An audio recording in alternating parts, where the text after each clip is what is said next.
पुण्यात 12 वर्षीय मुलीवर अत्याचार, पालकांचे गंभीर आरोप. पोलिसांवर तपास लपवल्याचा संशय. पुण्यातील सहकारनगर पोलीस स्टेशनच्या हद्दीतून रविवारी घराबाहेर पडलेल्या 12 वर्षीय मुलीच्या प्रकरणात माहिती समोर आली. मुलगी हरवल्याची तक्रार नोंदवल्यानंतर पोलिसांनी बुधवारी उशिरा रात्री या मुलीला सहकारनगर पोलीस ठाण्यात आणले. रात्री साधारण 11:30च्या सुमारास तिची वैद्यकीय तपासणीसाठी पीडितेला हलवण्यात आले. मात्र मुलीच्या पालकांनी दिलेल्या माहितीनुसार मुलीला प्रथम बुधवारी दुपारी सहकारनगर पोलीस स्टेशनमध्ये आणण्यात आले होते. त्यानंतर तिला गुलाबनगर चौकीत नेण्यात आले. पुन्हा रात्री उशिरा सहकारनगर पोलीस स्टेशनमध्ये आणून तिचा जबाब नोंदवण्यात आला. या संपूर्ण प्रक्रियेत मुलीला वारंवार वेगवेगळ्या ठिकाणी नेण्यात आल्याने पालकांकडून अनेक प्रश्न उपस्थित होत आहेत.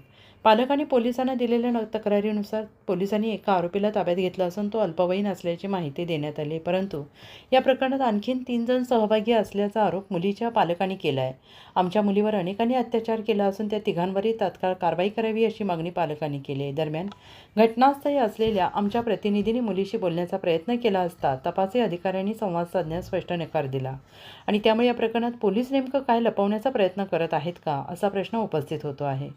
या प्रकरणाचा संपूर्ण तपास पारदर्शकपणे व्हावा, सर्व आरोपींवर तातडीनं कारवाई केली जावी आणि अल्पवयीन मुलीला न्याय मिळावा अशी मागणी इथे उपस्थित असणाऱ्या स्थानिकांनी केली आहे.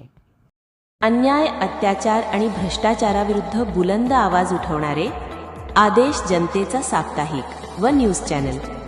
जनतेच्या हक्कासाठी, न्यायासाठी आणि सत्यासाठी आदेश जनतेचा, तुमचं विश्वासाचं न्यूज प्लॅटफॉर्म. खरे आणि निर्भीड वार्तांकन, समाजातील प्रत्येक प्रश्नावर ठाम भूमिका. संपादक बी क्षेत्रीय. पत्ता धनकवडी, पुणे 43. संपर्क